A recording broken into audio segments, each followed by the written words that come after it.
Satreskrim Polsek Sukarame Palembang meringkus seorang ibu rumah tangga yang kedapatan membawa daun ganja kering sebanyak 17 kg asal Medan. Selain IRT, petugas juga mengamankan seorang pria di Palembang.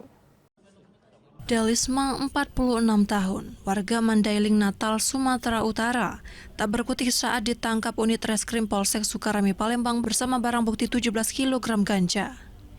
Selain Delisma, petugas juga mengamankan pelaku Haris, 40 tahun, yang merupakan warga Sukodadi, Sukarame, Palembang. Tertangkapnya kedua pelaku tersebut berkat adanya laporan masyarakat yang mengetahui adanya kecurigaan terhadap pelaku wanita yang membawa satu koper dan satu kardus saat di sebuah loket bus akap di Sukarame, Palembang. Petugas yang mendapatkan laporan masyarakat tersebut langsung bergerak cepat. Alhasil petugas menangkap keduanya di lokasi yang sama. Ini berawal dari adanya informasi dari masyarakat.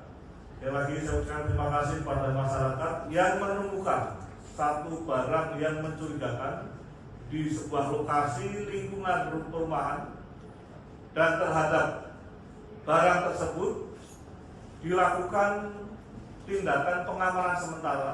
Kemudian masyarakat menghubungi anggota kepolisian.